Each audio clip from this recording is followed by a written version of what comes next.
अच्छा, आज हमने स्टार्ट करना था। अच्छा, क्वांटम रह गया है, न्यूक्लियर, मेडिकल, एस्ट्रोनॉमी खाली। चलो इसे गो थ्रू करते हैं एक बार। फिर कल या फिर परसों हमने A2 के पास पेपर स्टार्ट कर रहे हैं, सही है। क्वांटम, अच्छा। इफ़ लाइट कैन बिहेव, अच्छा इलेक्ट्रॉन डायफ्लेक्शन है। If light can behave as particles, it is possible that particles like electrons can also behave as waves. Okay, this was proposed that particles also have wave-like property. It can be represented by the following equation: pi is equals to h upon p. अच्छा, h आपके पास क्या है? D Broglie's wave length है। Sorry, del जो आपके पास है, क्या कहते हैं यार, लेमडा जो है वो डी ब्रॉगलीज वेव लेंथ है। एच आपके पास प्लैंक कांस्टेंट है। और आपके पास पी जो है मोमेंटम ऑफ द पार्टिकल्स है। पी यानी एम वी हो गया। अच्छा, और क्या? Electrons are emitted from hot filament and accelerated by an anode then pass through a graphite film. Observation क्या है?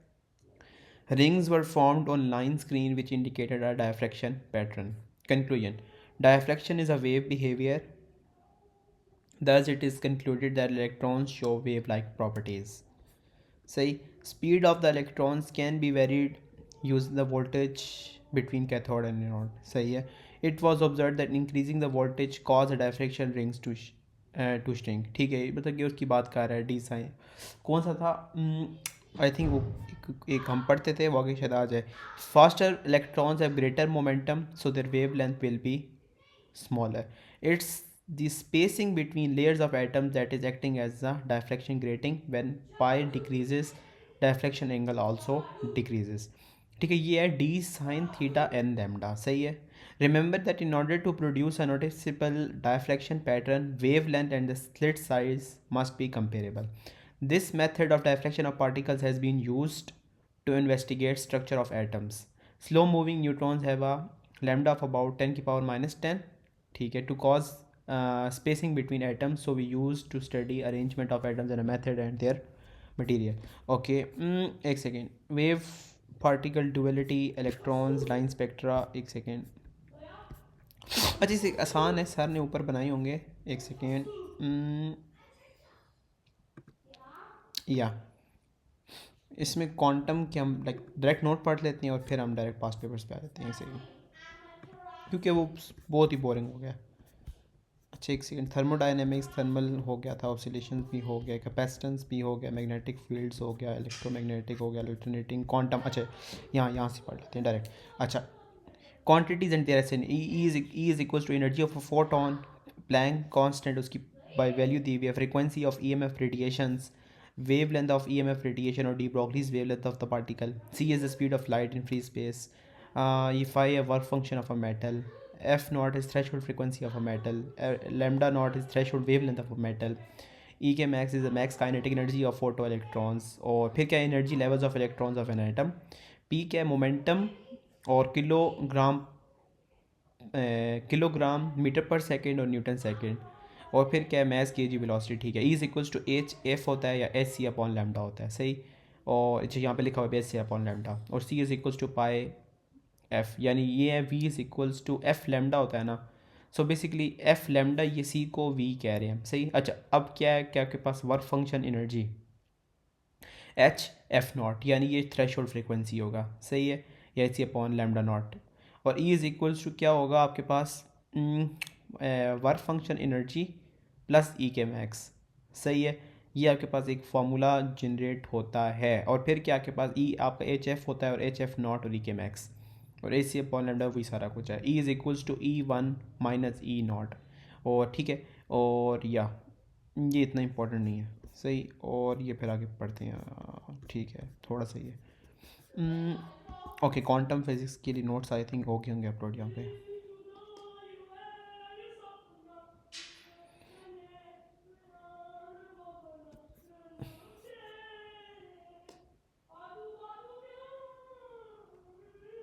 जल्दी जल्दी जल्दी जल्दी।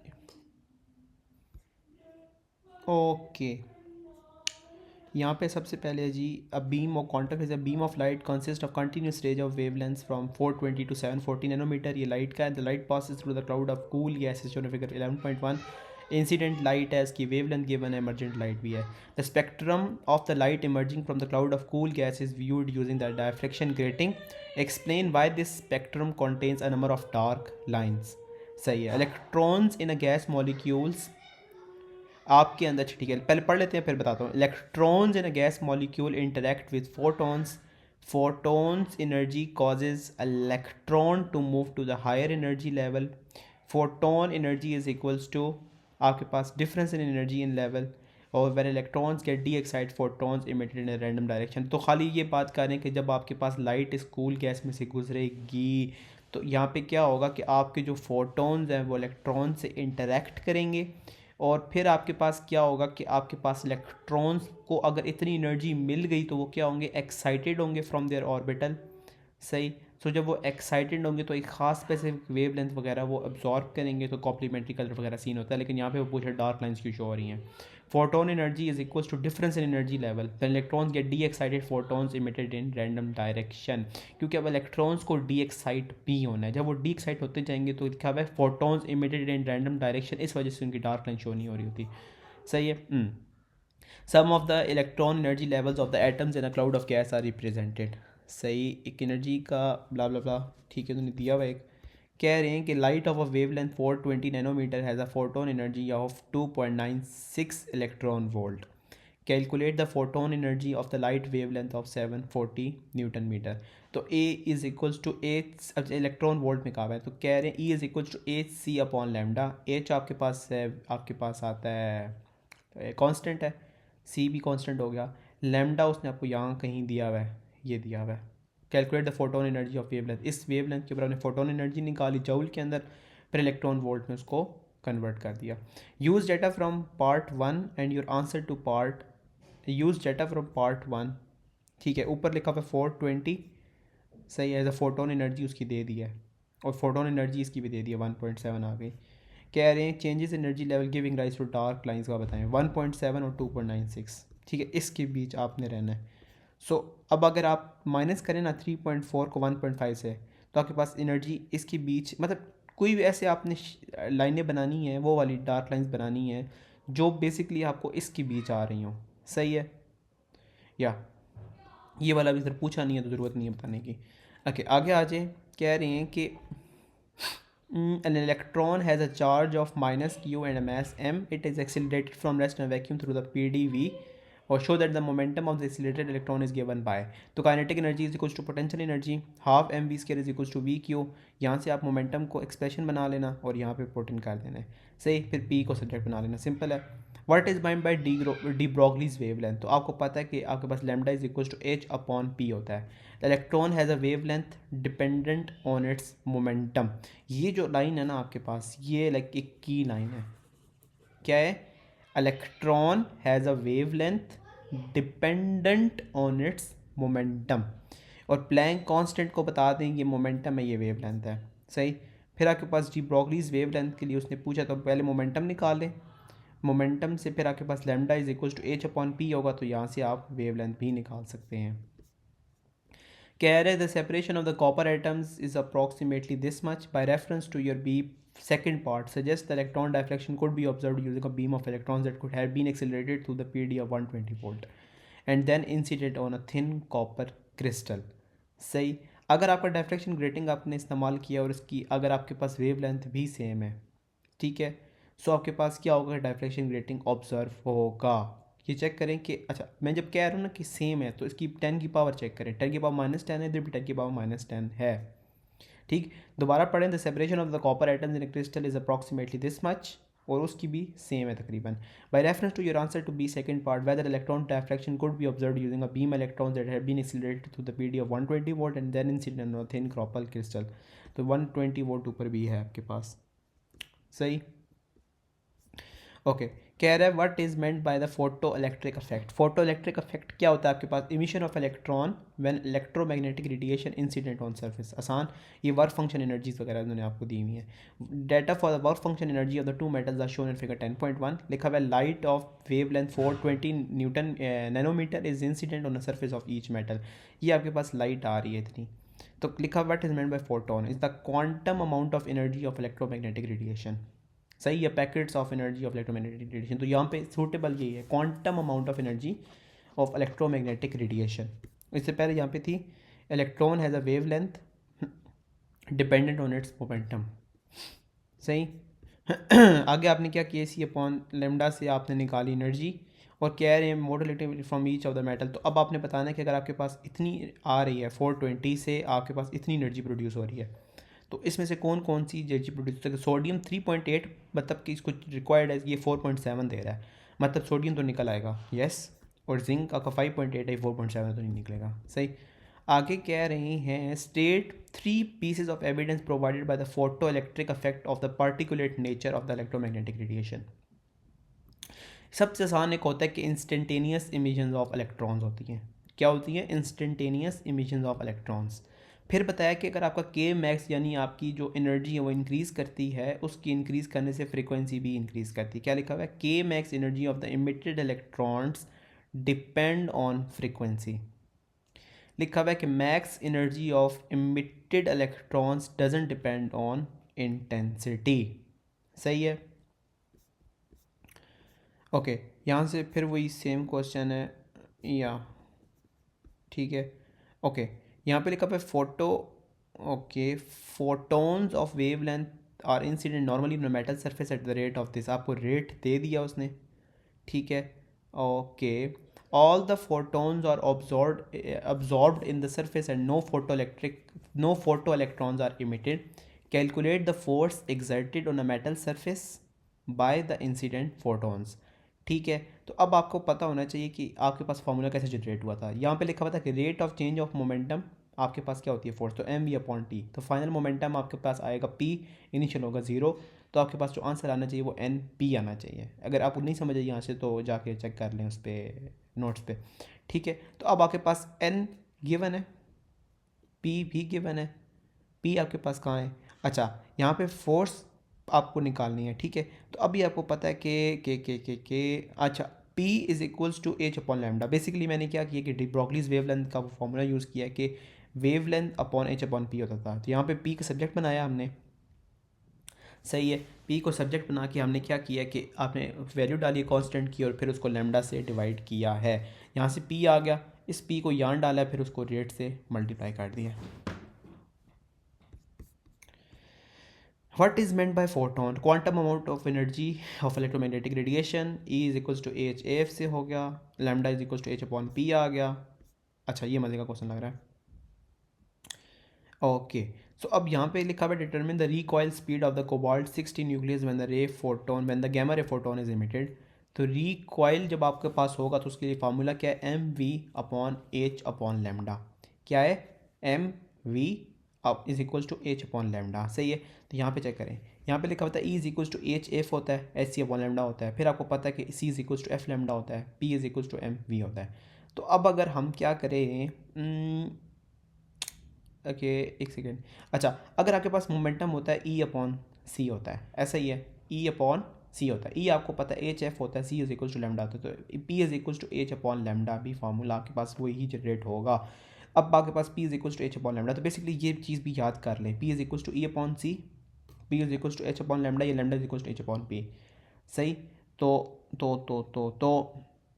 आपके पास ये होगा कि आपके पास जो एम वी होगा ना, ठीक है, वो आपका इक्वेट कर सकते हो आप एच अपॉन लेमडा से। यहाँ पे चेक करें एम बी, और यहाँ से हमने प्रूव किया एच अपॉन लेमडा भी होता है। तो अब आपके पास मैथ 60 और वेलोसिटी आपने निकालनी है। लेमडा आपको पता है, और सॉरी लेमडा आपको पता है, और आपके पास क्या है? आपके पास एच। अच्छा, लेमडा कहाँ से पता है? लेमडा यहाँ पीछे कहीं दिया हुआ होगा उसने, ये लेमडा है, सही है। ओके, ये नहीं, ओके, ये क्या है? यहाँ पे लिखा हुआ है kinetic energy is equals to potential energy. Okay, यहाँ पे क्या लिखा हुआ है कि डी ब्रॉगलीज वेवलेंथ उसने आपको दे दी है, सही है। और एच आपको पता है, तो पी आपने निकाल लिया, मोमेंटम निकल आया। ओके, अब क्या होगा? ओके, अच्छा, यहाँ पे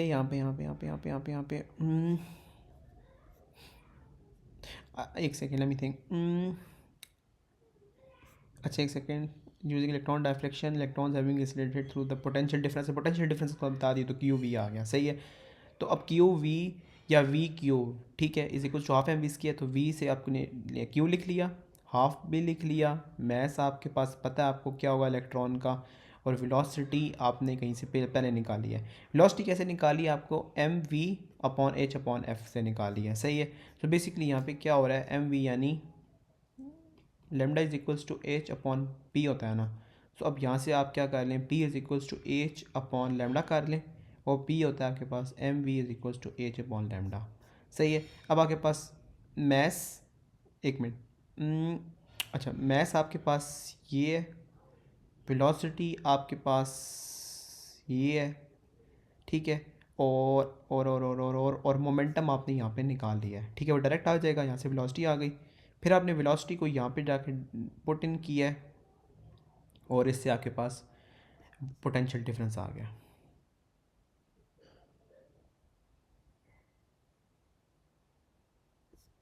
ठीक है, आगे आ जाएं। लिखा हुआ है electromagnetic radiation of a single constant frequency is incident on a metal surface, this causes an electron to be emitted. ठीक, एक second, electromagnetic radiation of a single constant frequency is incident on a metal surface that cause an electron to be emitted.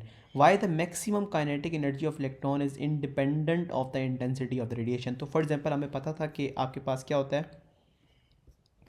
के max जब increase करता है तो आपके पास जो frequency होती है वो इंक्रीज़ करती है, के मैक्स जब इंक्रीज़ करता है तो आपके पास जो इंटेंसिटी होती है उस पर कोई इसका फ़र्क नहीं पड़ता। यहाँ पे क्या लिखा हुआ है, frequency determines energy of a photon, ठीक है। फ्रीक्वेंसी ये कि फॉर एग्जांपल आपके पास है ना, यहाँ पे इलेक्ट्रॉन आए हैं, फ्रीक्वेंसी इंक्रीज़ कर दो, यानी पर इलेक्ट्रॉन की पावर, समझो पावर, यानी उसकी एनर्जी इंक्रीज़ करने को कहते हैं। फ्रीक्वेंसी डिटरमिन्स द एनर्जी, फिर लिखा हुआ है intensity determines the number of photons per unit time. क्या, number of photons per unit time, कितने आपके पास फोटोन्स आ रहे हैं टाइम पे, यानी आपके पास यहाँ पे टच कर रहे हैं या कोलाइड कर रहे हैं। लिखा हुआ है कि intensity doesn't determine the energy of a photon. तो यहाँ पे हमें तीन चीज़ें पता है कि frequency determines the energy of a photon, intensity doesn't determine the energy of photon, और इंटेंसिटी क्या होती है, number of photons per unit time. यहाँ पे एच अपॉन एफ किया, अच्छा ठीक है, यहाँ पे मजे का लग रहा है, कह रहा है work function energy on the surface of a zinc, तो maximum energy is equals to energy of photon minus work function energy, सही, क्या है ये याद करना होता है, मैक्स एनर्जी, ठीक है, और ये क्या होती है, energy of photon minus work function energy. अब बेसिकली हो ये रहा है कि आपके पास क्या है कि एक आपके पास फोटोन है, आके कोलाइड किया है। अब यहाँ पे आपके पास फॉर एग्जांपल कोई समझे जिंक था, अब जिंक की वर्क फंक्शन एनर्जी कितनी थी, फॉर एग्जांपल समझे कि 1.5 थी, ये आपके पास 3 इलेक्ट्रॉन की, फॉर एग्जांपल जो आपके पास आया है ना फोटोन, उसकी इतनी थी। अब क्या होगा कि अब आपके पास क्या होगा कि आपके पास इलेक्ट्रॉन ऑफ 3 थी माइनस वर्क फंक्शन एनर्जी 1.5, तो मैक्स एनर्जी कितनी आ गई, 1.5 ही आ गई, सही है। अच्छा, इसको दोबारा आराम से करते हैं। अच्छा, यहाँ पे चेक करें कि max energy, energy of photon minus work function energy, आपने इसने क्या कहा कि वर्क फंक्शन एनर्जी निकाल के दें, एनर्जी ऑफ फोटोन उसने आपको बता दिया है, मैक्स एनर्जी भी कहीं लिखी होगी, ये मैक्स एनर्जी 1.4 है, तो यहाँ से 3.6 आ गया, सही। आगे आ जाए, वो quantum of energy electromagnetic radiation, वही सिंपल, ठीक है।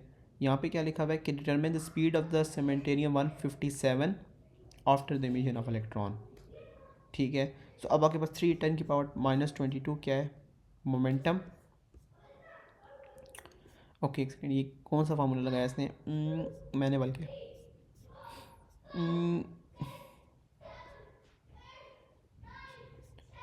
Momentum is equals to M V, ये लगाया, ठीक है। स्पीड ऑफ से छोड़ दें से, अच्छा, यहाँ पे पता होना चाहिए कि ई के ई मैक्स, और जब एफ का ग्राफ बनता है तो आपके पास जो ग्रेडियंट होता है वो आपका एच होता है। कह रहे name of this phenomenon is photo electric effect, सही है। कह रहे हैं कि मैक्स आपका प्लैंक कांस्टेंट है, ई के मैक्स से फ्रीक्वेंसी इंक्रीज करती है, थ्रेशोल्ड फ्रीक्वेंसी आपको 5.4 के वन है। कह रहे हैं कि experiment is repeated twice each time making one change, suggest straight with the reason how the graph obtained would be compare with 7.1 when different metal is used but keeping the intensity I of the radiation the same. अगर आपका different metal use होगा तो लिखा हुआ है different X intercept threshold frequency, सही, but Planck constant should be same क्योंकि उसकी इंटेंसिटी सेम है। लिखा हुआ है कि अगर आपका सेम मेटल यूज़ हो रहा है बट इलेक्ट्रोमैग्नेटिक आपके पास इंटेंसिटी डबल हो रही है, तो लिखा हुआ है कि photons have same energy, line remains the same. So basically वही सेम टू सेम कॉन्सेप्ट है। अगर तो आपके पास क्या है कि मेटल सेम है, मेटल क्या है, सेम है, इंटेंसिटी डबल कर दो, तो आपका इसके अफेक्ट से के मैक्स के ऊपर कोई अफेक्ट नहीं आएगा। लेकिन अगर मेटल डिफरेंट कर दिया है और इंटेंसिटी को सेम रखा है तो क्या होगा, प्लैंक कांस्टेंट तो सेम होगा लेकिन आपकी थ्रेशोल्ड फ्रीक्वेंसी चेंज कर जाएगी। ओके, लिखा हुआ है particular one piece of experiment for the particular nature of alternative radiation, photoelectric effect और wave nature of a matter क्या होता है, इलेक्ट्रॉन डायफ्रैक्शन होता है, सही। ये आपके पास लैम्डा अपॉन वेलोसिटी का जो ग्राफ बनता है वो इस तरह बनता है, ऊपर टच भी नहीं कर रहा, नीचे भी टच नहीं करेगा, इन्वर्सली प्रोपोर्शन। ये आप समझे कि वेलोस ये बन रहा है। अच्छा, यहाँ पे लिखा हुआ है why people do not observe the diffract when they walk through a doorway, सही। अच्छा, ये वाला हम बाद में करेंगे, आई थिंक ये हमारा आएगा भी, हाँ ये पेपर में हमारा आएगा। लिखा हुआ what is meant bye de Broglie's wavelength, वो सही है, it is associated with the moving particle, ठीक।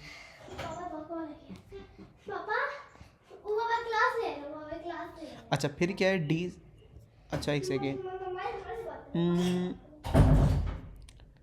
अच्छा, shows the glass tube which the electrons are accelerated through the high PD to form a beam that is incident on the graphite crystal, सही है। Okay, अब यहाँ पे क्या लिखा हुआ है कि ओके अच्छा आगे आते हैं। What name of phenomenon demonstrative in the pattern shown, ये इलेक्ट्रॉन डायफ्रैक्शन हो रही है, ये तो नज़र आ रही है ना, यहाँ पे चेक करें कि wave nature of the metal electron diffraction लिखा है और पार्टिकुलर नेचर के electromagnetic radiation photo electric effect लिखा है। अब लिखा हुआ है कि what can be concluded about the nature of electrons, light and dark regions indicate an interference pattern while electrons beam is behaving as a wave, ठीक। अब कह रहे हैं accelerated through a greater P D between the cathode and anode. अच्छा जी, यहाँ पे आपके पास half M V square V Q आ गया, ठीक है, और अच्छा ठीक है, यहाँ से आपने क्या किया, एक सेकेंड लेट मी थिंक,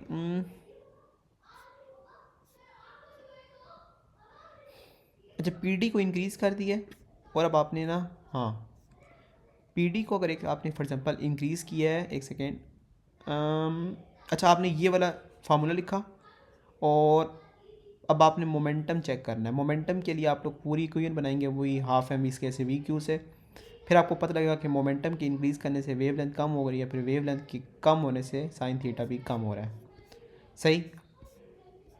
लिखा हुआ जी de Broglie's wavelength to change the pattern on the fluorescent screen, वही एक्सप्लेनेशन वही है। ओके, अच्छा कह रहे हैं कि lowest 4 energy level of electron in isolated system, अच्छा कह रहे हैं कि shows the line in the emission of a spectrum that correspond to the transitions of the electrons from n is equals to 3 to n is equals to 1, n is equals to 4 to n is equals to 1। अच्छा n is equals to 3 to n is equals to 1, ठीक है, बहुत बड़ा gap है max energy का, ठीक है। कह रहे हैं कि अब n is equals to 4 to n is equals to 1, तो आपका n का मतलब इसका गैप जो है ना इसके साथ ज़्यादा के मैक्स है और इसका कम आएगा थोड़ा सा, सही। और आपको पता है कि E is equals to E minus E two से आपको समझ आ जाती है कि frequency is directly proportional to E, सही। सो अब कह रहे हैं कि इंक्रीजिंग फ्रिक्वेंसी का बताया हमें। अच्छा एक मिनट क्वेश्चन पढ़ते नीचे, लिखा हुआ है कि with reference to the photon there is a single frequency of electromagnetic radiation that correspond high of to each of these transitions. Transition photons with equal energy to the differences in energy between the two levels, और जो आपके पास frequency आएगी वो कौन सी होनी चाहिए, जो आपके पास एनर्जी ऑफ फोटोन्स के बराबर हो, सही। Draw a line that correspond to the transition of the electron from n to n is equals to 1, इसके ऊपर ड्रॉ करनी 8.2 ये है, ठीक। अच्छा ए और पहले एक करना है, फिर n इज, अच्छा ठीक है यहाँ पे दिया हुआ है n is equals to 2 to n is equals to 1, to n is equals to 1, एक ये आ गया, फिर एक क्या है n is equals to 3, n is equals to 2, ये और n is equals to 2। So basically अब यहाँ पे हमें समझ आ रही है कि आपने फ्रीक्वेंसी को इंक्रीजिंग फ्रीक्वेंसी, अगर जितना आप इस साइड पे जाएंगे तो फ्रीक्वेंसी आपकी इंक्रीज़ कर रही है। अच्छा यहाँ पे चेक करें कि n इज इक्वल्स टू 2 से n इज इक्वल्स टू 3 वाला कौन सा है, ये आपके पास है b वाला, और आपके पास 2 से 1 वाला कौन सा है। यहाँ पे हमें पता है कि यहाँ पे आपके पास ना के मैक्स ज़्यादा आएगा, के मैक्स ज़्यादा आने का मतलब है फ्रीक्वेंसी आपके पास ज़्यादा आएगी, सही है। फ्रीक्वेंसी अब अगर आपके पास ज़्यादा आएगी तो आप ए को यहाँ रखोगे, कॉमन सेंस है ना।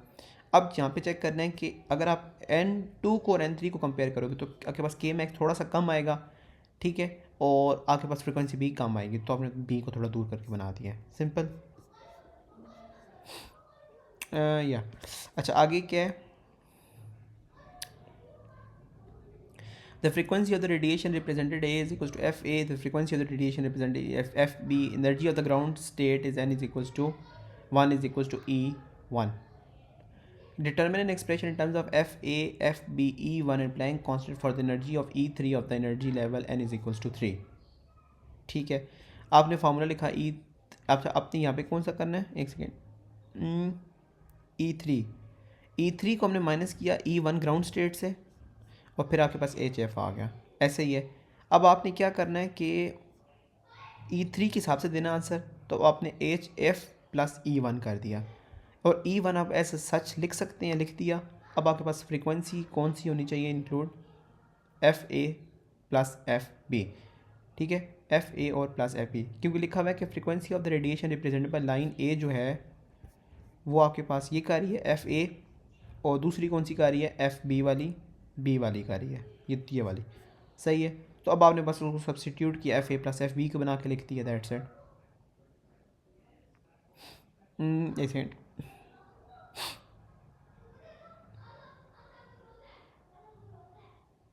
हाँ बस वही है जो मैंने पहले भी बताई थी। अच्छा फोटो इलेक्ट्रिक इफेक्ट क्या है, electromagnetic radiation incident on the surface causing animation of electron, S upon lambda आ गया, फिर वो सेम क्वेश्चन, इसे छोड़ दें।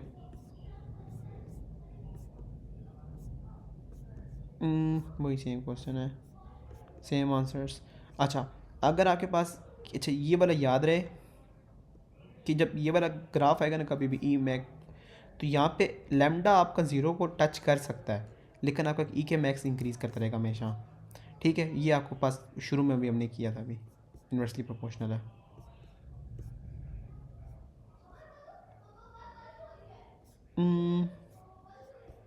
क्वांटम ऑफ इलेक्ट्रॉन ऑफ, अच्छा क्वांटम ऑफ इलेक्ट्रॉन रेडिएशन है, लिखा हुआ है विजिबल लाइन, ठीक है, वही सेम आंसर है। कह रहे हैं electron is initially at energy of -0.85, ये आपके पास इनिशियल वैल्यू है। State the total number of different wavelength that may be emitted as electron de excites loses energy, सही है। ये आपके पास 0.85 है, तो कह रहे हैं मैक्सिमम बताएं कितना आ सकता है, 1 2 3 4 5 6 आ सकता है, सही है, ये वही सेम आंसर, ये मज़े का लग रहा है। ओके चेक करते हैं, लिखा हुआ है with reference to the photo electric effect what is meant by work function energy, minimum energy required to move the electron, आसान। फोटोन एनर्जी निकाल के दें, AC अपॉन लैम्डा, आसान। और लिखा हुआ है maximum of the electron emitted from the surface, VQ किया होगा, एक सेकेंड लेट मी थिंक,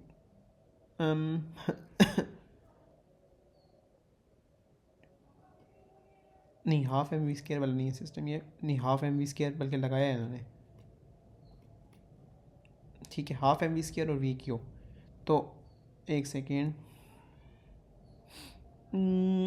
अच्छा एक सेकेंड,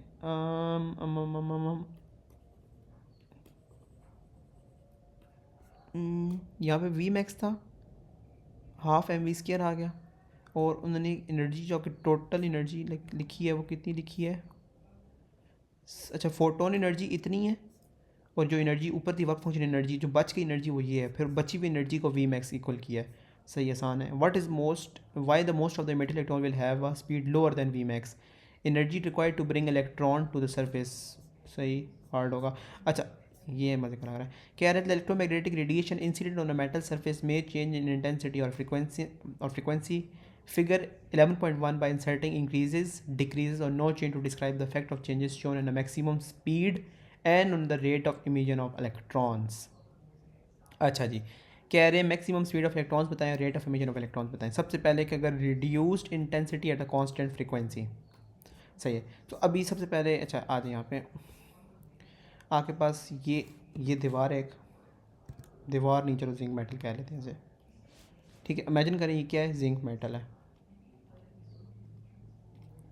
ये आपके पास वर्क फंक्शन एनर्जी मान लें इसकी है 1.5 ही है. सही. और ये आपके पास आ रहे हैं फोटोन्स आ रहे हैं. सिचुएशन क्या है कि reduced intensity at constant frequency. Frequency का कांस्टेंट का मतलब है इसकी जो पावर होगी ना, फॉर एग्जांपल अगर शुरू में 1.3 थी ना, अभी भी जब टकराएंगे तब भी 3 होगी. लेकिन अब इलेक्ट्रॉन्स जो होंगे वो फोटोन्स जो होंगे एक आ रहा है मिसाल के तौर पे, लेकिन उसकी पावर उतनी होगी. तो maximum speed of the electron पे क्या इफेक्ट आएगा, कोई इफेक्ट नहीं आएगा क्योंकि उसकी फ्रिक्वेंसी सेम है. और लिखा हुआ है कि rate of emission of electrons, तो वो तो ऑफ कोर्स अब लेस हो जाएंगे, वो मैंने अभी बताया है. सही. चलो ये आसान था पार्ट.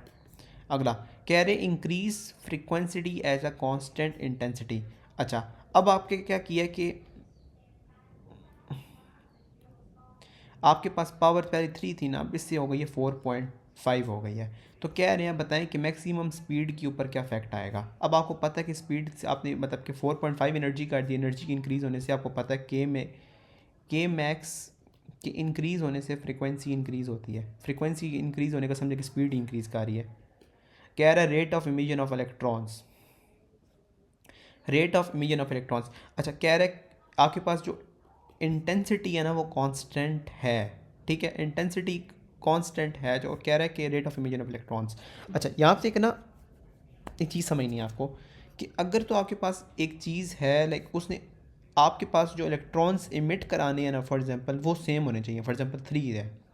सही. और आपके पास क्या हो गया कि फ्रिक्वेंसी इंक्रीज़ कर गई है. फॉर एग्जांपल 3 थी ना, अब यहाँ से कर गई है 4.5. कराने अभी भी 3 है. सही.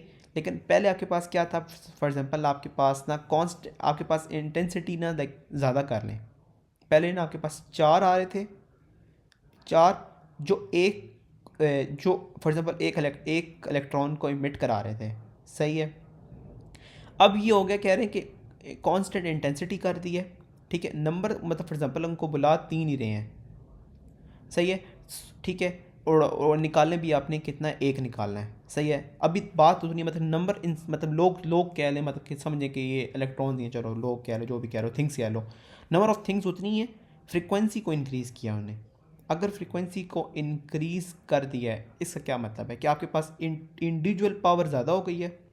अब आपको इंडिविजुअल पावर ज़्यादा हो गई है इसका मतलब है कि यार अब नीचे मसला बन जाएगा. उस मसले को कम करने के लिए एक चीज़ को बैलेंस आउट करना पड़ता है. बैलेंस आउट करने के लिए हमने क्या किया, फ्रीक्वेंसी को फॉर एग्जांपल हमने क्या किया कि नंबर ऑफ़ जितने पीसेस आ रहे थे ना, इन नंबर ऑफ़ पीसेस को हमने कर दिया कम क्योंकि फ्रीक्वेंसी कर दी हमने ज़्यादा. मतलब कि पहले मिसाल के तौर पर समझे कि 3 बंदे थे. इन तीनों बंदों की पावर आप समझ लें कि 1.5 है, 1.5 है और 1.5 है. सही है. ये मार कितने रहे थे, एक बंदे को मारे थे. सही. अब हमने क्या किया, इन सब की ना इंडिविजुअली पावर ज़्यादा कर दी है. अब इसकी भी 3 कर दी है, इसकी 3 कर दी है, इसकी भी 3 कर दी है. लेकिन अब बंदे को मतलब फॉर एग्जांपल आगे 60% डैमेज पहुंचा रहे थे. अब क्या करना है, अब आपका 80% डैमेज पहुंचाना स्टार्ट कर देंगे. सही है. तो हम क्या करें कि हम बंदे कम कर दें. अब इनको उनकी ना मतलब किस हिसाब से रेशो मेंटेन कर लें कि वो क्या करें 60% ही नुकसान पहुंचाएं. सही है. तो अब हमने क्या किया होगा, नंबर ऑफ़ थिंग्स जो होंगी उसको कम कर दिया.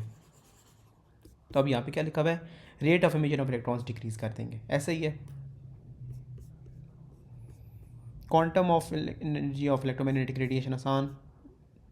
ठीक है. ये भी ठीक क्या था. अच्छा फोटोन्स ऑफ वेवलेंथ इतनी है, इसोलेटेड स्टेशनरी इलेक्ट्रॉन है, वेवलेंथ दी हुई है, इलेक्ट्रॉन इमिट किया है.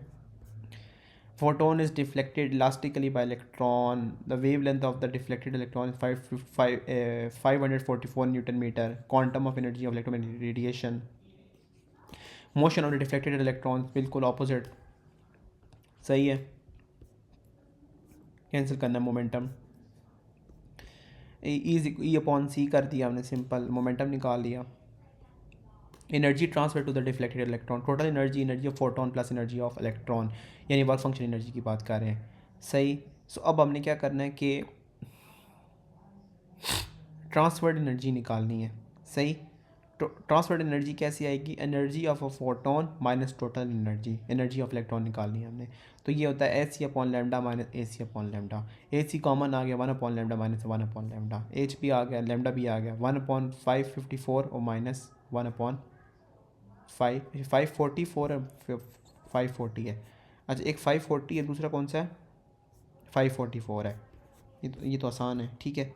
अच्छा, फिर है कि what is not possible for the deflected electron to have wavelength of 540. एक सेकेंड, जो मुझे याद नहीं है कि कैसे करना था. करने से मुराद है, मतलब करने का दिल नहीं है. पेपर में किस ईयर का है, हाँ वो कर ही लेंगे हम. अच्छा, अगर आपके पास हो एक सेकेंड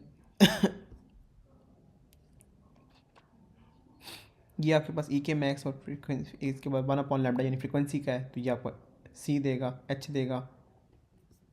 ठीक. अच्छा,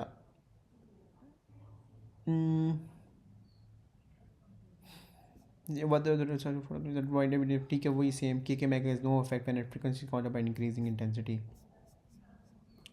ई के मैक्स लैम्डा, वेवलेंथ निकाली, सी एच आ गया. ठीक है. Okay. The variation of the half E K max पे लार्जर फॉर फंक्शन एनर्जी होगी. तो एच आपका चेंज नहीं होना, बस थोड़ा पीछे करके बन जाएगा. इतनी सी बात है, वही सारा कुछ. अच्छा, वेव नेचर इलेक्ट्रॉन डायफ्लेक्शन होगी, पार्टिकुलर फोटो इलेक्ट्रिक इफेक्ट वगैरह, वही सब कुछ है. Emission of electrons, work function energy, threshold, सब कुछ सेम सेम. अब रिपीट होना स्टार्ट हो गया ना, अब आसान महसूस हो रहा होगा. ये हमने उस वक्त किया था question. Photon energy is equals to difference in energy level. Discrete energy changes implied discrete energy levels. Energy of photon has a corresponding frequency. ठीक है. और -1.51 के बारे में वो पूछ रहा है. सही. -3.4 और एक second. shows the 5 energy levels in a hydrogen atom. The wavelength is shown in 9.1 relate to the transitions of -3.4 electron volt to 9.2. अच्छा, एक second. E1 minus E2 is equals to HF किया था. ठीक है. ओके.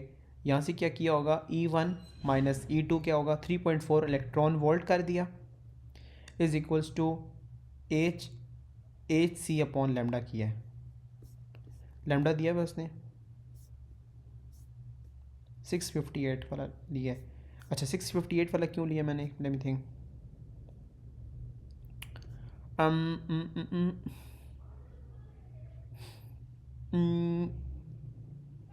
अच्छा, 3.4 इसलिए लिया कि उसका मैक्सिमम डिफरेंस आ रहा है. सही है. सबसे लास्ट वाला होगा. सही. या यहाँ जब ट्रेंड होता है, अपने स्टार्ट कर थोड़ी देर में. ओके, अब करते हैं. एक सेकेंड यार. हाँ, पार्टिकल एंड न्यूक्लियर फिज़िक्स. ठीक है. ओके, इसमें क्या क्या इंपॉर्टेंट है? हाँ, mass before a reaction, total mass of a separate nucleus, mass after a reaction or actual mass of nucleus, delta m वो change in mass, energy of equivalent of mass, binding energy, speed of light, activity becquerels में होती है, decay constant, number of unstable nuclei, initial activity, time, half life वगैरह. और फिर है mass defect. ठीक है जी. एम सी स्केयर और A is equals to N lambda, N is equals to N nought E minus pi T minus lambda T, sorry. और लेन इन to ये 0.693 अपॉन लैम्डा. ओके, कुछ इतनी बड़ी बात नहीं है.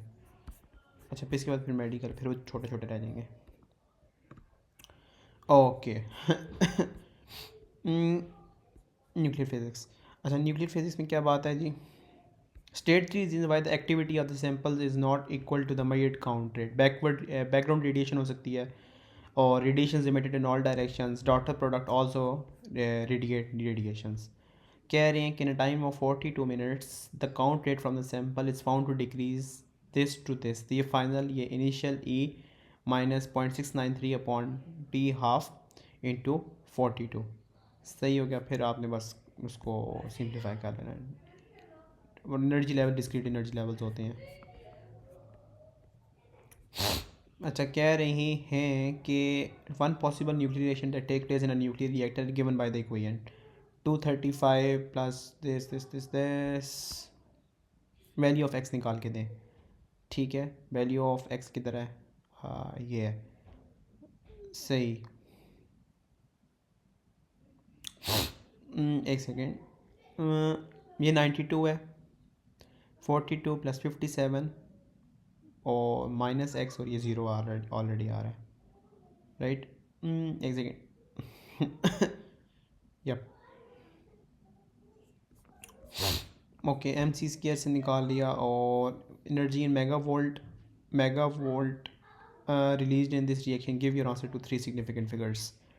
डेल्टा एम निकाला हमने सबसे पहले, ठीक है, और 1 U आपका 934 के इक्वल होता है, उससे आपने मल्टीप्लाई कर दिया।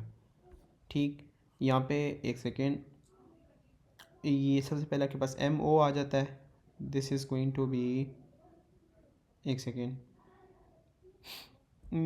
अच्छा, सबसे पहले मैंने 235 का निकाला है, 235 समथिंग, और फिर उसको किया है मैंने, उसमें प्लस किया न्यूट्रॉन का। इसे बस मैथ्स ही निकाला है, ठीक है, इतनी कोई बड़ी बात नहीं है। ये भी मैथ्स निकाला है बस। ऊपर लिखा हुआ है जी, हाँ, ऊपर वो इस तरह की क्वेश्चन है जो पहले किया था हमने। ठीक, तो लिखा हुआ है जी, calculate the binding energy per nucleon of lanthanum 139। Delta M is equal to proton plus neutron किए हैं, सही है। ओके, 57 प्रोटॉन प्लस 82 न्यूट्रॉन्स आए हैं। ठीक, प्रोटॉन्स का मैस और न्यूट्रॉन्स का मैस हमने प्लस कर लिया। लिखा हुआ है fission reaction takes place, it involve the release of energy binding energy per nucleon less for uranium than for product. अच्छा, अब यहाँ पे इसका ग्राफ भी है। like what is meant by radioactive decay? Emission of particles by unstable nucleus and is called spontaneous emission। ठीक है जी, कह रहा है use 13.1 to determine the activity of becquerels of the sample of technetium 101 at a time of 14 minutes। show your working। 14 minutes के ऊपर आपने n की value निकाली है, कितनी आई है? 4.4 समथिंग आई होगी, सही। और अच्छा, फिर क्या किया कि pi n is equals to A, ये फार्मूला है, याद करना है। पाई मशहूरी lambda N A, lambda N is equals to A. N आपने वहाँ से निकाल लिया, लेमडा लेमडा लेमडा लेमडा, अच्छा लेमडा, एक सेकेंड मुझे देखने दें। अच्छा, लेमडा यहाँ से निकाल लिया, टाइम आपको गिवन था तो उसे ए आ गया। Okay, by calculating the half life technician use your answer to one two determine the decay constant से एक्टिविटी और एन की वैल्यू भी आपके पास है, तो पाई दोबारा लिख आ गया। लिख what is meant by the radio active decay? Spontaneous emission from unstable nucleus, right? Nuclear, अच्छा, ये वाला उस वक्त भी हमने लास्ट में किया था, लास्ट में करेंगे इस वक्त भी। ओके, ये मुझे लग रहा है the sample of the radio active isotope contains N nucleus of the isotope at time T. At time T plus lambda T the sample contains N minus lambda N nuclei of isotope. The time interval delta T is the short. ये original है आपका, ये आपके पास original amount है। अच्छा, ये क्या है कि pi N is equals to A, pi N कहता हूँ मैं बार बार इसे, चलो, lambda N is equals to A, सही है। और delta N upon delta T आपके पास आ जाती है एक्टिविटी। एक मिनट,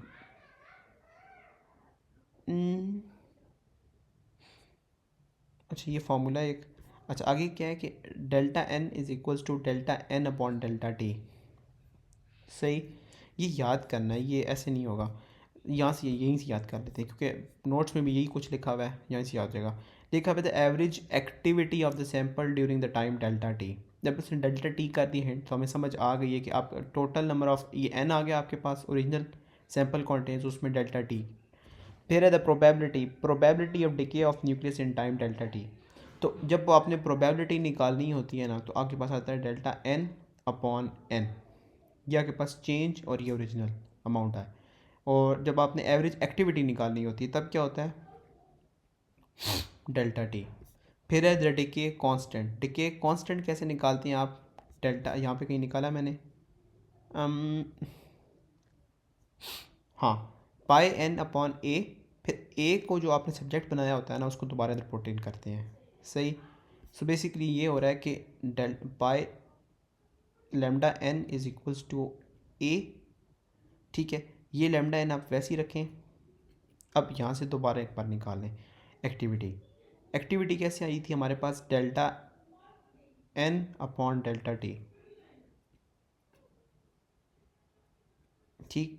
अब आपके पास आ गया decay constant delta N N delta T, सही, ये आपके पास आ गया।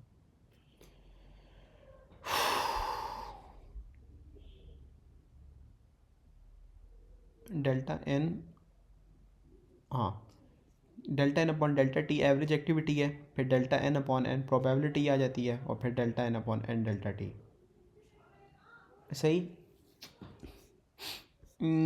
द चेंज इन मास वही same, E equals to M C square, आसान, ये वही सेम क्वेश्चन। अच्छा, लिखा हुआ what is meant by the binding energy, energy required to separate nucleus in a nucleus to infinity, sorry, energy required to separate nucleons in a nucleus to infinity. ये आपके पास binding energy वही प्रोटो निकाल ली डायरेक्ट, किधर कैसे निकाली है, डायरेक्ट आ गई। ये भी सेम क्वेश्चन है, सही, आसान। अच्छा, ये वाला इंपॉर्टेंट होता है, डॉट डेफिनेशंस, ये और ये वाली। रैंडम का मतलब होता है time at which the nucleus decay can not be predicted, और spontaneous decay of nucleus not affected by internal external pressures, external factors बल्कि होना चाहिए। तो ठीक है, ये सेम क्वेश्चन है। ओके, यहाँ पे कह रहे हैं द वेरिएशन निकाल के दें, the initial is this much, use information from part B to determine the variation, उसको हाफ लाइफ दी हुई होगी इसकी।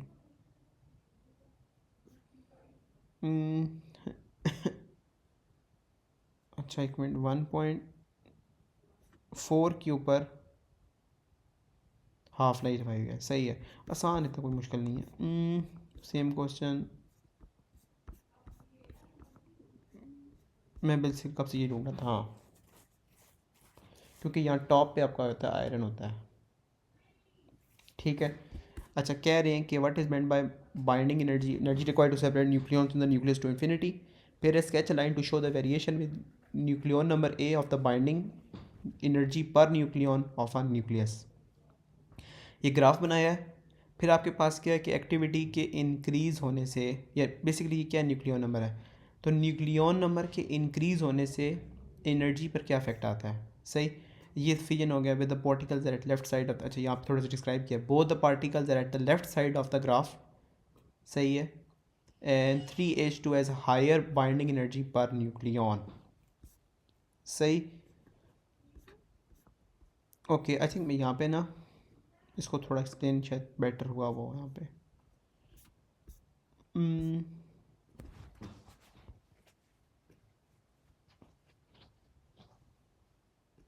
अच्छा,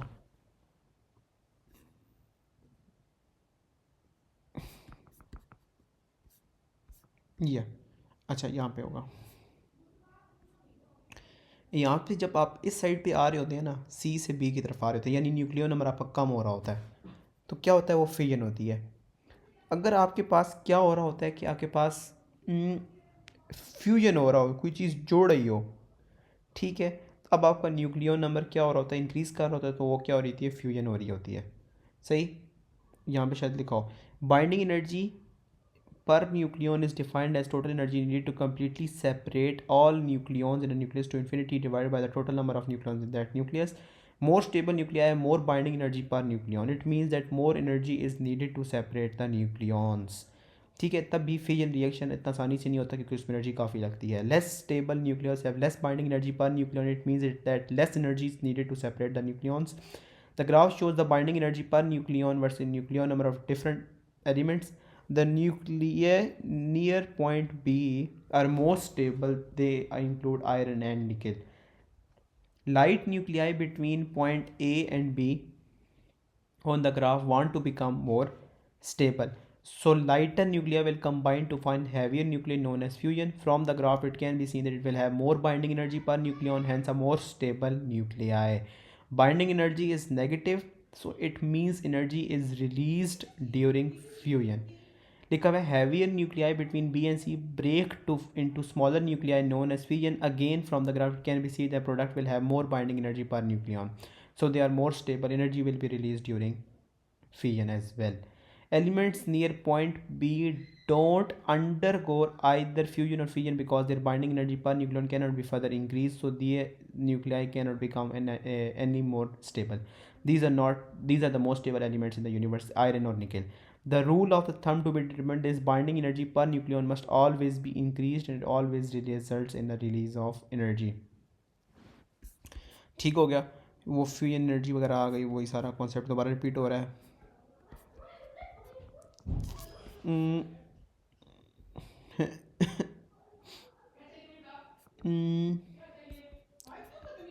अच्छा एक सेकेंड. अच्छा यहाँ पे जैसे लिखा था ना प्रोबेबिलिटी क्या होता है, एक सेकेंड यार मुझे फिर से निकल गया फार्मूला उसका. एक मिनट, एक सेकेंड. यहाँ पे हमने ऊपर किया था ये डेल्टा एन अपॉन एन. ठीक है, delta N upon N probability होता है आपका, right. Okay, delta N upon N आपकी क्या होती है, प्रोबेबिलिटी होती है. और delta N upon delta T क्या हो जाता है आपके पास डिके कांस्टेंट आ जाता है. सही. Okay, delta N sorry lambda N is equals to A. सही. फिर वही फार्मूला वगैरह एवरीथिंग सेम है, उसकी ज़रूरत नहीं है. ओके कहाँ पे थे हम, यहाँ पे थे. अब यहाँ पे क्या होगा कि आपके पास क्या होगा कि जब आप इस ग्राफ को एक बार दोबारा एनालाइज करें, जब आप इस साइड पे मूव करेंगे तो आपके पास क्या होगा, न्यूक्लियन नंबर इंक्रीज करेगा. ठीक है, एक मिनट, यहाँ पे एक प्रॉपर टर्म का इस्तेमाल हुआ था, मेरे सेंस से निकल गई है. कौन सी टर्म है, एक सेकेंड. हाँ, तो बाइंडिंग एनर्जी कहते हैं इसे, पर न्यूक्लियन. सही. जैसे जैसे आप इस साइड पे मूव करेंगे तो आपके पास क्या हो रहा है बेसिकली, एक मिनट यार मेरे से क्यों निकल जाती हैं चीज़ें से. न्यूक्लियन नंबर नीचे किया हुआ ना यहाँ पे, और बाइंडिंग एनर्जी ऊपर है. सही है. सो जब आपके पास न्यूक्लियन नंबर इंक्रीज कर रहे होते हैं तो इस साइड पे जो आपका रिएक्शन आ रहा है, फॉर एग्जांपल सी से बी जा रहा है, ये फिजन रिएक्शन होगा आपके पास, लेकिन ये स्टेबल रिएक्शन होगा, लेकिन एनर्जी रिलीज करेगा. सही है. और जब आप ए से बी जाएंगे तो वो ऑलरेडी अनस्टेबल होता है, वो फ्यूजन करके स्टेबल की तरफ जाने की कोशिश करते हैं. ठीक है, तो यहाँ पे क्या लिखा हुआ है, both the particles at the left side of the graph and 3 2 has higher binding energy per nucleon. ठीक है जी, क्योंकि अब क्या हो रहा है, एक मिनट, हाँ ये अब आपके पास ये हैवियर न्यूक्लियस बन गया है अनस्टेबल न्यूक्लियाई से, तो फ्यूजन रिएक्शन हुआ है ये. ओके, ये हाफ लाइफ वगैरह ही है या same, N lambda same same same same. Time taken for the life energy in every nucleus has the same probability of decay, few nuclei remaining so fewer will decay. ये ठीक है वही same.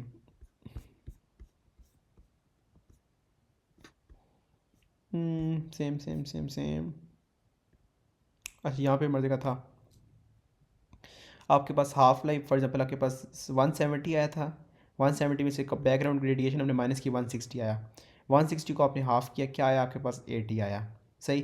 फिर आपने 170 को उसमें से माइनस किया 90। इसी तरह स्टेप रिपीट करना है। अच्छा, यहाँ पे रेडिएटिव का emission of radiation from unstable nuclei decay constant होता है कि probability of decay of nucleus per unit time. Okay, energy shared with another particle like anti neutrino. सही।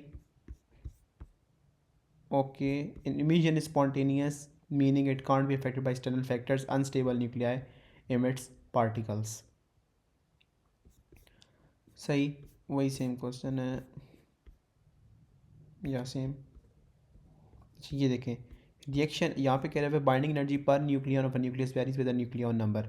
Use this variation to explain why the reaction would result in overall would not result in overall release of energy. सही। अच्छा, एक minute, binding energy लिखा हुआ, energy required to separate nucleons and to bring infinite to the infinity from the nucleus. What is the nuclear fission reaction? What is meant by nuclear fission reaction? One nuclear divide होता है small energy में और उस पर initiated by the bombardment of electron. तो for example ये क्या हो रहा है? रिएक्शन ऑफ फिजन रिएक्शन हो रहा है। सही है। और the binding energy per nucleon varies with the nucleon number. Use this variation to explain why the reaction would not result in overall release of energy. Reaction would require input energy. Binding energy per nucleon is at max at 56. Product will have a lower binding energy. ठीक है, fusion energy तो इस side पे move करेगा। और क्या कहते हैं, lambda N is equals to A, दोबारा वही सेम। ठीक है, वही सारा कुछ है, लेकिन ये वाले फार्मूलाज याद करने पड़ेंगे। किधर गए हैं ये? एवरेज एक्टिविटी आता जाएगा तो आपको पता होना चाहिए delta N upon delta T. Probability आती जाएगी तो डेल्टा एन अपॉन एन आ जाएगा आपके पास। सही। और फिर साथ ही डिके कांस्टेंट के लिए आपको पता क्या होता है, प्रोबेबिलिटी। इसको इसके साथ डिवाइड कर देंगे। सही।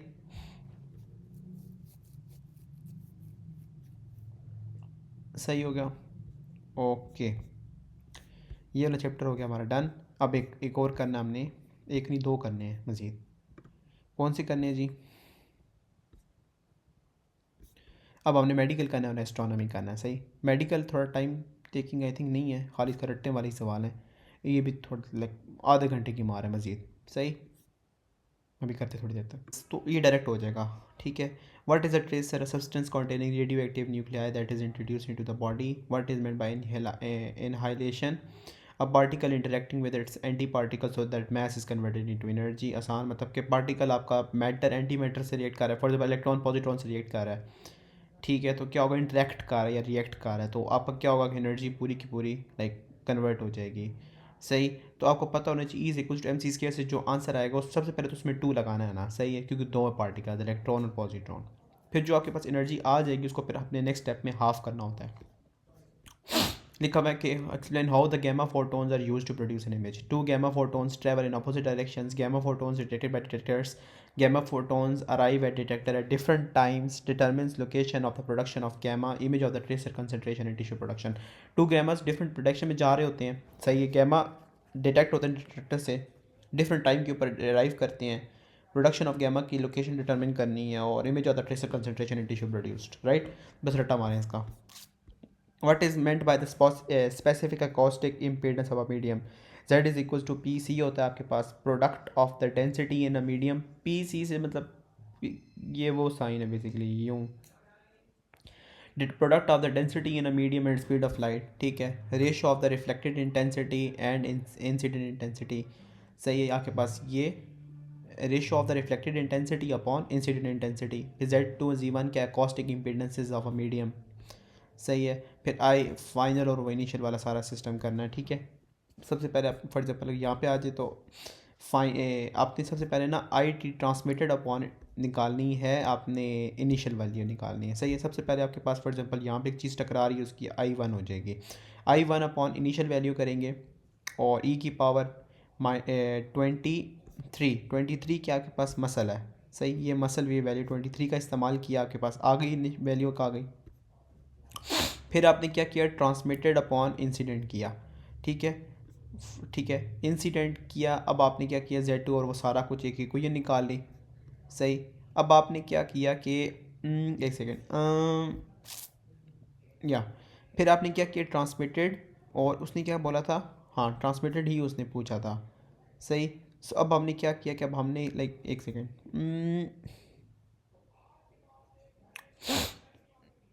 एक मिनट, ये ट्रांसमिटेड अपॉन इंसिडेंट था ना, राइट? सो फिर आई थिंक हमने वन से माइनस किया और फिर उसको, एक सेकेंड, ये आई थिंक फिर एब्जॉर्ब्ड आई है आपके पास। अगर ये एब्जॉर्ब्ड आई है तभी हमने लाइक किया होगा। Entering upon I think absorb वाली इंटेंसिटी है, एब्जॉर्ब वाली इंटेंसिटी का इस्तेमाल करके फिर हमने क्या किया है कि ट्रांसमिटेड निकाली और फिर हमने उसकी इनिशियल वैल्यू से मल्टीप्लाई किया है।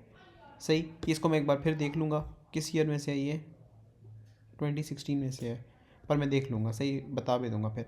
अच्छा, क्वेश्चन 3 में कहते हैं कि हाँ ये सारे स्पीक वगैरह बताएं, कह रहे हैं कि सबसे पहले बताएं कि कंटिन्यूस डिस्ट्रीब्यूशन ऑफ वेवलेंथ क्यों है, कि x-ray photons are produced when electrons are suddenly decelerated as they hit the metal target.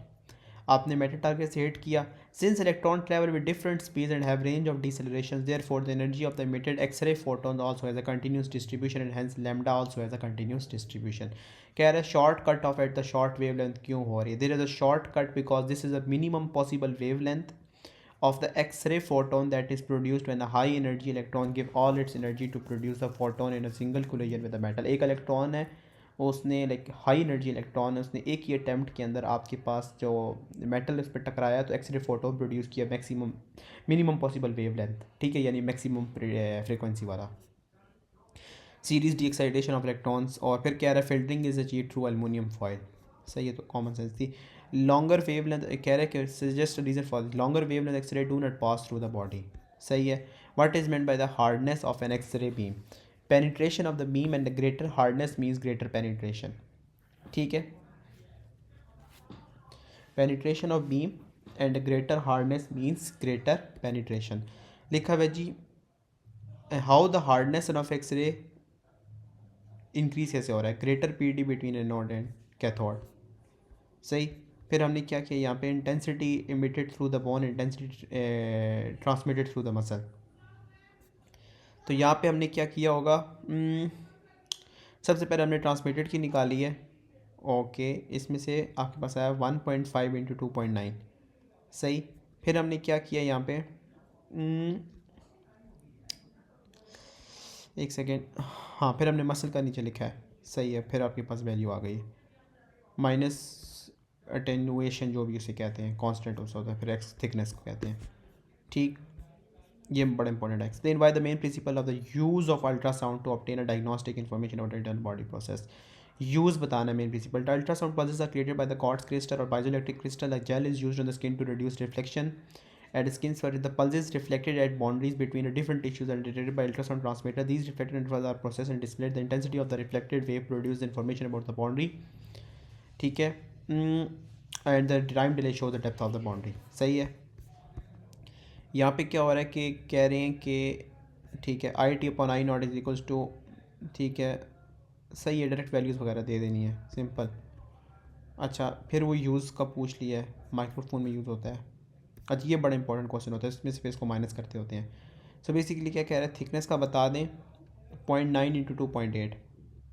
सही, 0.9 इंटू 2.8 कर दिया आपने, क्योंकि अब आपने खाली मसल का बताया, टिश्यू का बताया। कह रहे हैं कि बोन एंड सॉफ्ट टिश्यू जब दोनों एक साथ आ जाए ना, तो पहले आपने क्या करना होता है कि 0.90 आपके पास सॉफ्ट टिश्यू का आ गया, इसको फिर माइनस करेंगे क्योंकि अब आपको यूं गुजर के जाएगी।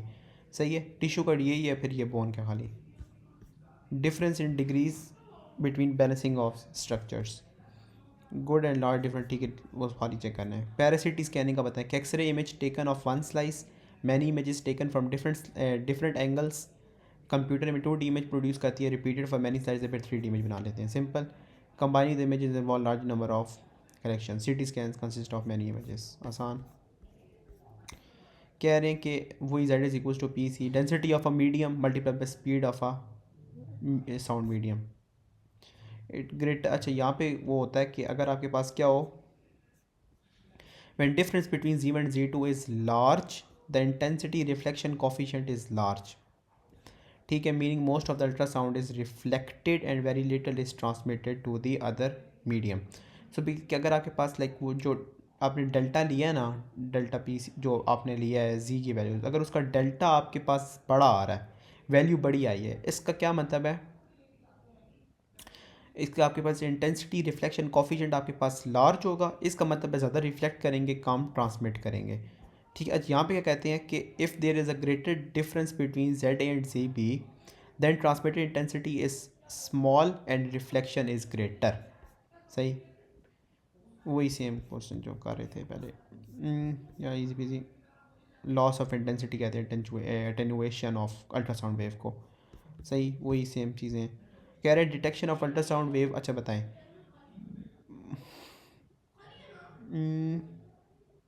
वही same question. Specific commodities can have very different density reflection coefficient dependent different between acoustic impedance, most ultrasound reflected so little transmitted। सही है, सेम। यहाँ पे पूछ रहे हैं इंटेंसिटी और हार्डनेस का। अच्छा, ये किस लिए लाइक कह रहे हैं कि कंट्रोल कैसे होता है, कि आपने इंटेंसिटी को कंट्रोल करना है तो पी डी क्रॉस फिलामेंट को यूज़ चेंज करें, अगर हार्डनेस चेंज करें वेरी एक्सिलरेटिंग पी डी। सही, वेरी एक्सिलरेटिंग पी डी और पी डी और क्रॉस फिलामेंट आपने इंटेंसिटी के लिए चेंज करना है। ये वही सेम क्वेश्चन है, सिटी स्कैनिंग का भी सेम है। How X-ray are produced during the medical? Electrons are accelerated by an applied PD. Electron hit target X-ray produced when electrons decelerate. सही, electrons are accelerated by the applied PD. Electrons hit target X-ray produced when electrons decelerate. एक minute, images taken of the multiple sections are combined to produce 3D image. सही, ये वही same चीज़ है, same same same same. अच्छा, electrons are produced by the applied PD X-ray produce electric selection as electrons hit metal plate, energy lost by electrons, X-ray photon produced. Transducer can also be used as a receiver in order to measure nature of the boundary. Larger differences mean intensity transmitted coefficient will cause smaller transmission. Okay, same। ये क्या करना होता है आपने, इससे minus का होता है, बैकग्राउंड से डिवाइड बाई 3 करना होता है, ये इंपॉर्टेंट है। जनरेशन का आंसर हमेशा डिफरेंट होगा। जनरेशन का आंसर क्या, ultrasound is generated using quartz piezoelectric in transducer. When a PD is applied across the crystal, it distorts. Applying an alternating PD causes the crystal to oscillate or vibrate. If the applied frequency matches the crystal's natural frequency, it resonates. The natural frequency of the crystal is within the ultrasound range. एक बार दोबारा, ultrasound is generated using quartz piezoelectric in a transducer. When a PD is applied across the crystal it distorts. Applying alternative causes oscillation vibrates, और फिर जब वो करेगा resonate करेगा, natural frequency की crystal is within ultrasound range. सही है,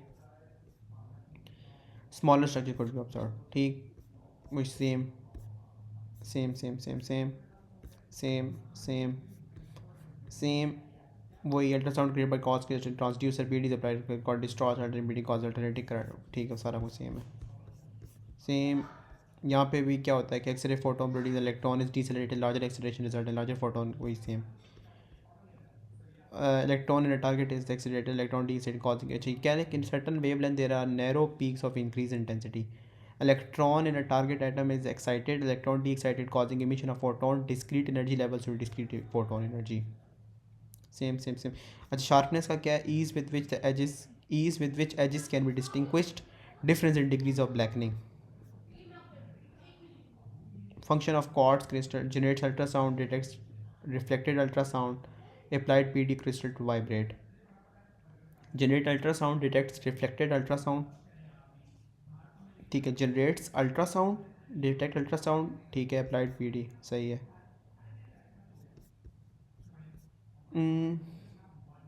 introduction of tracer into the body containing beta positive emitter electron positron. Inhalation वगैरह करेंगे आसान, वही सारा कुछ सेम है। ठीक हो गया, ये चैप्टर भी हो गया। अब हमारे पास लास्ट चैप्टर रह गया है, कॉस्मोलॉजी एस्ट्रोनॉमी, उसको भी जल्दी से क्लियर कर लेते थोड़ी देर में। ठीक है, लास्ट रह गया, सबसे आसान ये 2 मिनट में हो जाएगा। Okay, astronomy cosmology, what is meant by the luminosity of a star? Total power of radiation emitted by the star, total power of radiation emitted by the star। radiant flux density क्या होता है, L upon 4 pi T square. L आपको ऊपर given होगा, ये luminosity का, एक मिनट, ये luminosity का सन का ये गिवन है 4 बाई टी स्केयर, डिस्टेंस भी गिवन है, is equal to M C square हो गया। और अच्छा, ये मज़े का क्वेश्चन होता है कि ये एक फार्मूला याद, दो ही फार्मूलाज है, F is equals to L upon 4 pi D square और नीचे है L is equals to 4 pi, ये जो भी सिग्मा है आर स्क्वायर टी की पावर 4 है, सही है। सो बेसिकली एल आपके पास गिवन है, ठीक है, 4 भी गिवन है, पाई भी गिवन है, ये आपके पास एक सेकेंड 5.67, एक सेकेंड, हाँ ठीक है, ये आपके पास डाटा बुकलेट से आ जाएगा, ये आपके पास गिवन है, ठीक है, ये आपने निकाल लिया, ठीक है। फिर आपके पास वाइन्स लॉ के मुताबिक, वाइन्स लॉ कौन सा लॉ है इसका, आगे आ जाएगा, हाँ वीएन्स लॉ जो भी कहते हैं इसे, pi pi one pi lambda one lambda two और T2/T1, बेसिक्स इसको चेंज करना है, ठीक है, फिर उसको क्रॉस कर लेना। Brighter star could be closer to the earth, brighter star could have greater luminosity, object with low luminosity, सही है। सो बेसिकली अब यहाँ पे वो बात करना चाह रहा है रेड शिफ्ट की, आसान, और v is equals to H naught T, सही। आपके पास हबल्स कांस्टेंट गिवन है, डिस्टेंस भी गिवन है। Wavelength stated what could be the universe based wavelength has increased, star with the galaxy is receding, moving away from the universe is expanding, सही है। ये आपके पास दो चीज़ें हैं, वही आपने वाइन्स लॉ यूज़ किया है। वाइन्स लॉ क्या होता है, यूनिवर्सिटी कह रहा हूँ, wavelength of maximum intensity is inversely proportional to the thermodynamic temperature, ठीक है। अब आपके पास बस ये है लाइक ग्रेटर वेवलेंथ, वो आसान है, apparent wavelength greater to the movement of star away from the by examining the lines in a spectrum of light from the star and comparing them with their own spectrum, आसान, कहा था ना अभी 2 minute में हो जाएगा ये। State Hubble's law, वही speed is proportional to distance है, where the speed is the speed of recession of galaxy from observer and distance is distance of galaxy away from observer. लिखा हुआ है cosmologist use observation of image spectra from star in a distant galaxy to determine that the universe is expanding, wavelength of spectral lines are greater than their known values, red shift shown greater, the star is moving away from all, अच्छा। Big bang theory, all parts of the universe moving away from each other, more distant objects are moving away from like further faster, matters must have been closer together, वही distance is the distance of एक मिनट, ये है speed is the speed of the receiving from the observer and distance is the distance of the galaxy away from the observer, L upon 4 pi D square, वही same चीज़, galaxy is moving away from Earth, वही दोबारा नीचे formula वगैरह use करना है, same same same है, ठीक है। ये भी हमने की, energy of photon as a corresponding frequency, ठीक है, energy of a photon has a corresponding frequency, change in electron energy level, ठीक है, चेंज इन इलेक्ट्रॉन एनर्जी मतलब जब होगा ना आपका इलेक्ट्रॉन जो है ना आपका, सही है, सबसे पहले एक्साइट होगा, फिर वो जब डी एक्साइट होगा तो फोटोन इमिट करेगा, ठीक है। Energy of photon as a corresponding frequency, यानी डिस्क्रीट फ्रीक्वेंसी की बात करें, photon energy is equal to difference energy level, discrete frequency must have come from the discrete energy gap, से वही मैंने जो बात की है, discrete energy changes implied discrete energy levels, ये भी हमने पीछे किया है, सही। ये आपकी मर्ज़ी है, जैसे हमने पहले किया था वैसे भी कर सकते हैं, ठीक है। ये सबसे लास्ट पे था 658 वाला, हम यूज़ कर लेंगे, ठीक है। और फिर क्या है, रेड शिफ्ट फिनोमेनन है, मूविंग अवे है, वही मतलब delta lambda upon lambda is equal to B upon C की फार्मूला जो यूज़ करेंगे।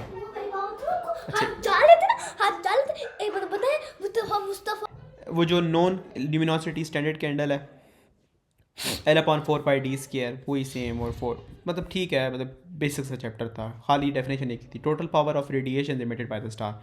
अब मैं इसको अपलोड करने लगा हूँ, फिर कल मैं लाइक अनाउंस कर दूंगा कौन सा हमने पास्ट पेपर स्टार्ट करना है, और फिर हम like next day past paper पूरा करके मैं अपलोड करूँगा, सही है, ठीक है गाइस, अल्लाह हाफिज़।